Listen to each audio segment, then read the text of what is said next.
Clay. Clay is a mineral with a crystal structure, but the individual crystals are too tiny to be seen with the naked eye or even through a powerful magnifying glass. Most people would describe clay as a mud deposited by rivers in lakes and the sea. However, before it can be thus transported, it originates as a pure mineral in decomposed igneous rocks.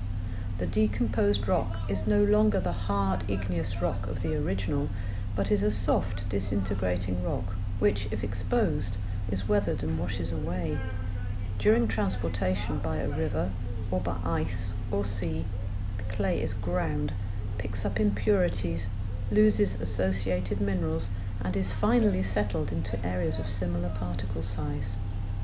The result is a clay stratum of progressive variation from fine to coarse, with possible change of colour and composition also. This is a typical clay bank. Sedimentary clays rarely show a uniformity over a wide area. This is why blending of different clays is necessary to keep a constant product. The gault is a sequence of clays, mudstones and thin siltstones with bands of phosphatic nodules of middle and upper Albian age.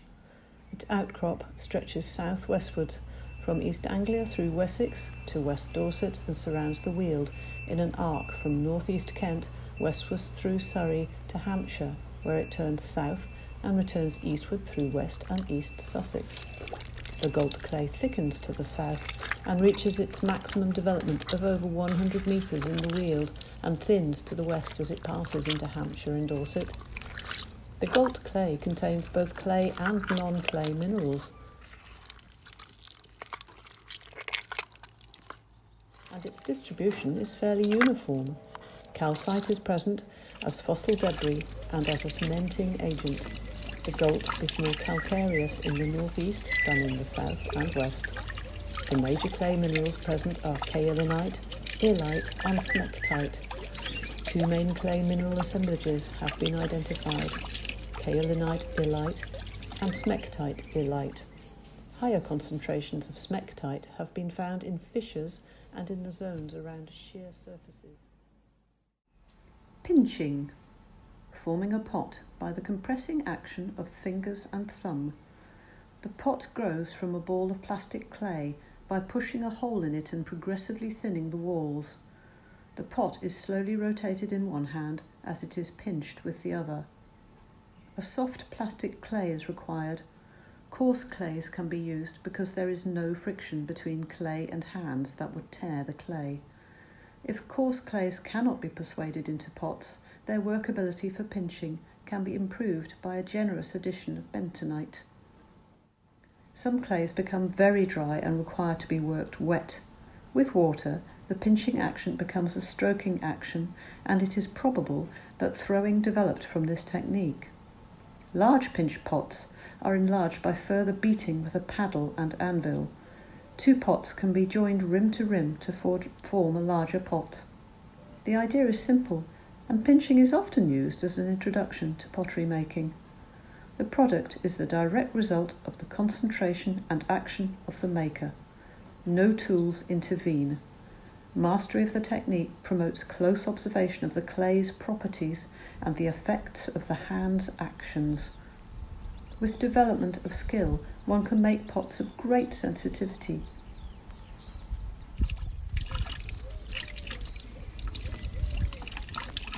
Lines of poplar, paid for, left for 20 years, their cyan blue plastic protectors grown into their roots and bark like wounds. Whitethroat, goldcrest twittering, stepping through high clattering leaves, blackberry thickets, shelter and warbler unknown, shieldbug mistaken for a red dock, spotted second, matching and blending itself perfectly. My brain is fugged.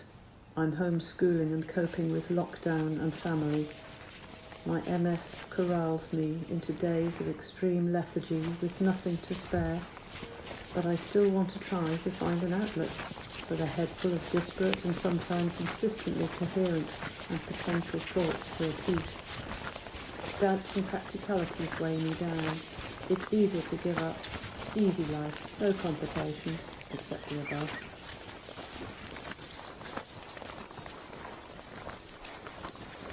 Chance. Rain. The clay is below. We are above with all our new layers. We are The from whole clay. scene of good and bad, beauty and destruction. Clay is the landscape. Clay is where we live, where we used to live, how we live, how we farm, how we eat, what we see, what we do, animals we see, crops we grow. Flow is thinking, on the move, walking, looking for the tiniest thing in the ground, the bright red rock.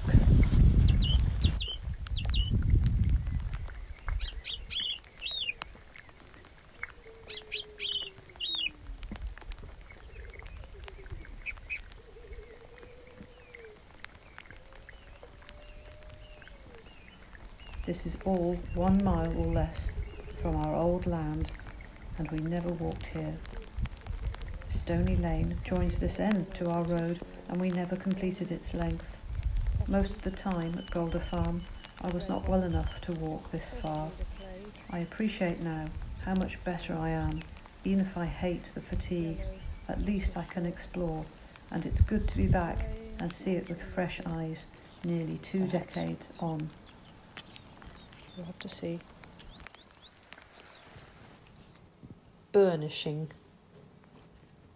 Polishing leather-hard clay by rubbing with a hard object, like a smooth pebble, the back of a spoon, or a strip of spring steel.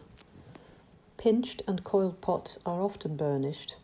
Thrown pots can be burnished after turning by reversing the spin of the wheel and laying flat the torn roughness created by the turning tool. For decorative purposes and to give a hot, heavy work. Sun, sweat, and an endless supply of clay to pound, pummel, and reduce. Reduction to its first principles, though not microscopic. As I pound, the Gault laminations flatten and shine. Silica glitters and crushes with a crack. I save tiny round pebbles from an ancient river long buried by land. Shelly pieces that lived millennia ago, washed up on an estuary in the middle of the Cretaceous, Oxfordshire. Extracted to the noise of new builders, machines, munching mowers and chainsaws. The new normal is noisy. 2 hours of mesmeric work leaves me a little pile dust in the bottom of my bucket.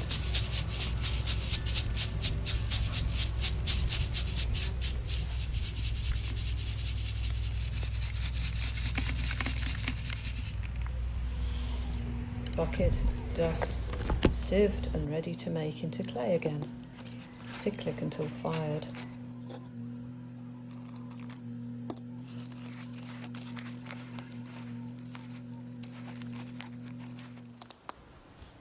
I've hit a wall, metaphorically anyway. The diggers are still digging. The noisy new normal is on its daily pattern. My ears are offended by saw and jet engine, tracked vehicle and shouts. The softness of those days where excitement was hearing other people's voices and the neighbours clapping, the chickens clucking, blackbirds chattering. I've squidged, shaped, rendered, pounded, riddled, shaped again, and my path is meandering in an uncomfortable way. Too many ideas and inputs often foil me at this stage. I begin to worry, self-criticise, and stop enjoying the process.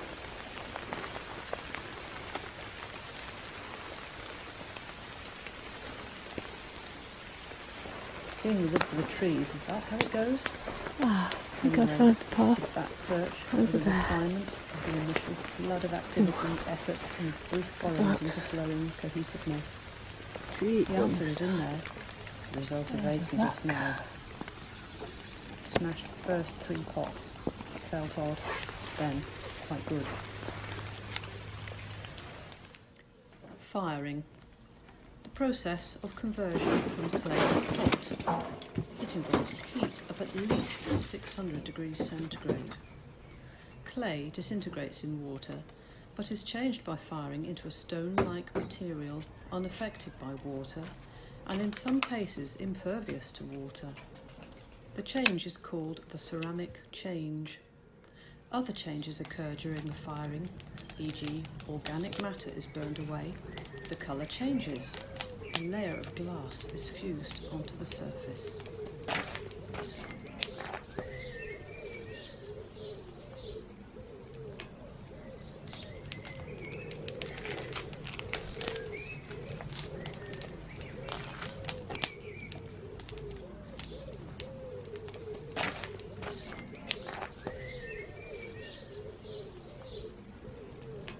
The sun is on my back.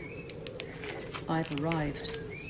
4 precious days of almost uninterrupted creativity leaves me energised, delirious with the pleasure of time at last being spacious and flexible. As I squeeze odd shapes with the last of the clay between my hands and fingers, I think. I embrace the noises around me. They no longer matter. My end point is not to finish, but just to carry on. Eager not to lose my grasp on this state where the mind, hands and time are somehow melded together into one. I carry on.